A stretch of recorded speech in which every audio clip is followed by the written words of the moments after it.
એક મસ્ત વાર્તા. એકવાર એક રાજ્યમાં એક રાજા રહેતો હતો. તેને ખૂબ દ્રાક્ષ ભાવતી અને એને સરસ મજાની એક બાગ રાખી હતી. ત્યાંથી એક માળી તેને દરરોજ સરસ મજાની મીઠી દ્રાક્ષ તોડી અને રાજા માટે લઈ આવતો. રાજા ખૂબ ખુશ થતો. એક વખત ત્યાં એક પક્ષી આવે છે જે મીઠી દ્રાક્ષ ખાય છે અને વધેલી બધી તોડી નાખે છે. એટલે રાજા માટે દરરોજની બચતી નથી. માળી પ્રયત્ન કરે છે પણ એનાથી દરરોજ એ પક્ષીને રોકી શકાતું ન હતું. એટલે આવીને ફરિયાદ રાજાને કહે છે કે એક પક્ષી આવે છે જે બધી જ દ્રાક્ષ આવી રીતે વેડફી નાખે છે. રાજા ત્યાં આવે છે અને એ પક્ષીને પકડી લે છે. એટલે એ પક્ષી બોલતું પક્ષી હતું. એને કહ્યું કે રાજા, જો તું મને છોડી દઈશ તો હું તને 4 જ્ઞાનની વાતો કહીશ. એટલે રાજા કહે કે પેલા તું બોલ, પછી હું વિચારું. સૌથી પહેલી, ક્યારેય કોઈ દિવસ દુશ્મનને હાથમાંથી છોડવો જોઈએ નહીં. બીજી, ખોટી વાત ઉપર ક્યારેય વિશ્વાસ કરવો જોઈએ નહીં. ત્રીજી, ક્યારેય વીતેલી વાત ઉપર પસ્તાવો કરવો જોઈએ નહીં. પછી 3 વાત સાંભળી એટલે પક્ષી બોલ્યું કે રાજા, 3 તો સાંભળ્યો, મને જરાક આમાંથી તમારી પકડમાંથી મને થોડીક મુક્તિ તો આપો. હું બહુ અકળાઈ જાઉં છું અહીંયા. એટલે રાજાએ તેની પકડ થોડીક ઢીલી કરી. એટલે પક્ષી તેના હાથમાંથી ઉડી અને ડાળ ઉપર બેસી જાય છે અને કહે છે કે ચોથી વાત એ કે સારી વાતો સાંભળવાથી કઈ ન થાય, જીવનમાં ઉતારવી પડે. અને પછી એને સમજાવે છે કે સૌથી પહેલી ભૂલ, દુશ્મનને ક્યારેય છોડવો ન જોઈએ. રાજા, તે મને છોડી દીધો. બીજી, ક્યારેય કોઈ દિવસ ખોટી વાત ઉપર વિશ્વાસ ન કરવો જોઈએ. તે બધી જ મારી ખોટી વાત ઉપર વિશ્વાસ કર્યો. ત્રીજી, અત્યારે હું તમારા હાથમાંથી છૂટી ગયો છું, એના કારણે તમે અફસોસ પણ કરી રહ્યા છો, જે ન કરવો જોઈએ. અને ચોથી, તમે કાંઈ જીવનમાં ઉતાર્યું નહીં. તો શીખ, ઘણી વખત આપણે આવું કરીએ છીએ. આપણે સારી વાતો સાંભળીએ પણ ઉતારતા કઈ નથી.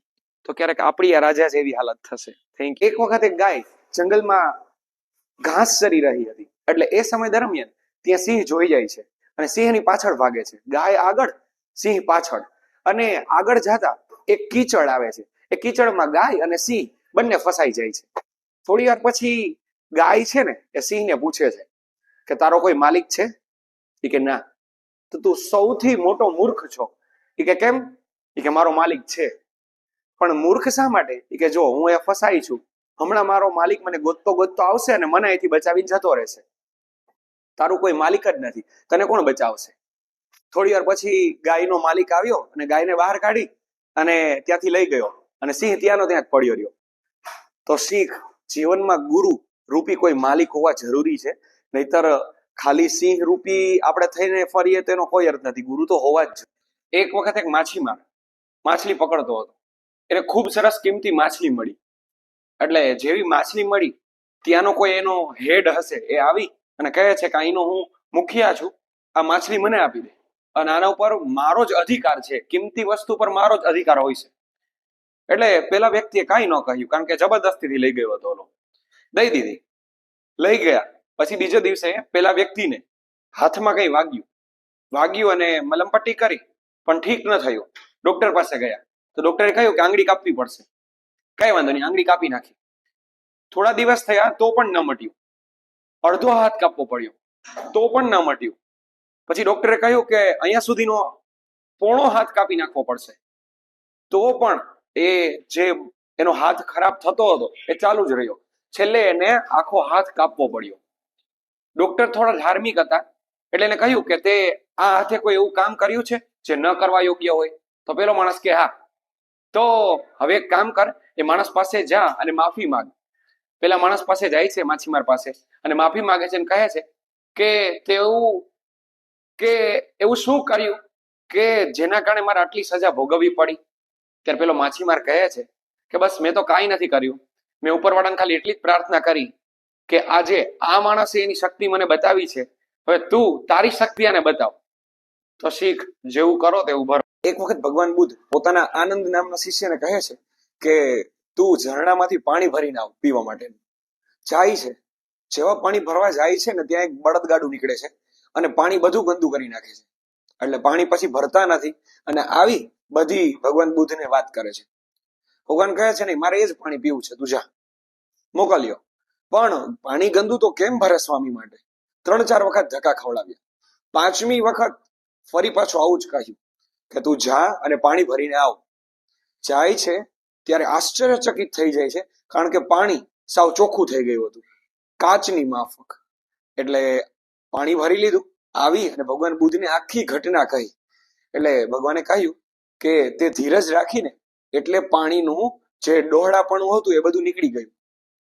શીખ જીવનમાં જ્યારે બળદગાડા રૂપી કુવિચાર આવે ને ત્યારે ધીરજ રાખી અને ઈશ્વરનું સ્મરણ કરી, ચિંતન કરી, ભજન કરી જો થોડી ધીરજ રાખીશું ને તો એમાંથી પણ પાણી ચોખ્ખું, એટલે આપણું જીવન ચોખ્ખું થઈ જશે. એક વખત એક આઈટીઆઈમાં ભણતો વિદ્યાર્થી એ દરરોજ ઘરે બધા એના પરિવારના સભ્યો સાથે ઝઘડ્યા કરે અને સરખી રીતે રહે નહીં. એટલે એના પિતાને ન ગમ્યું. એટલે પિતાએ એના શિક્ષકને કહ્યું કે આને થોડો સમજાવજો ને તમારી રીતે, તમે ખૂબ હોશિયાર છો અને એ બાળકને તમારા પ્રત્યે પ્રેમ છે. તો શિક્ષક કહે છે હું સમજાવીશ. પછી એ વિદ્યાર્થીને એ શિક્ષક સમજાવે છે કે બેટા મને ખાલી એટલું કે આપણે કોઈ લાઇટ ચાલુ કરવા માટે માત્ર ને માત્ર પ્લસ એટલે કે ખાલી આપણે પાવરનો જ છેડો આપીએ તો લાઇટ શરૂ થશે? તો વિદ્યાર્થી કે ના થાય ને સર, એના માટે અર્થિંગ જોઈએ. ત્યારે શિક્ષક શીખ આપે છે કે બેટા જિંદગીની લાઇટ ચાલુ કરવા માટે પરિવાર રૂપી અર્થિંગની આવશ્યકતા પડે. ખાલી માત્ર પાવર આપણામાં ગમે તેટલો હોય, લાઇટ ચાલુ નહીં થાય. તો શીખ આપણે ભલે ગમે તેટલા પાવર વાળા હોય પણ અર્થિંગ હશે તો જ પાવર આવશે, અને એ પાછું પરિવાર જ આપી શકશે, બીજું કોઈ નહીં આપી શકે. Thank you.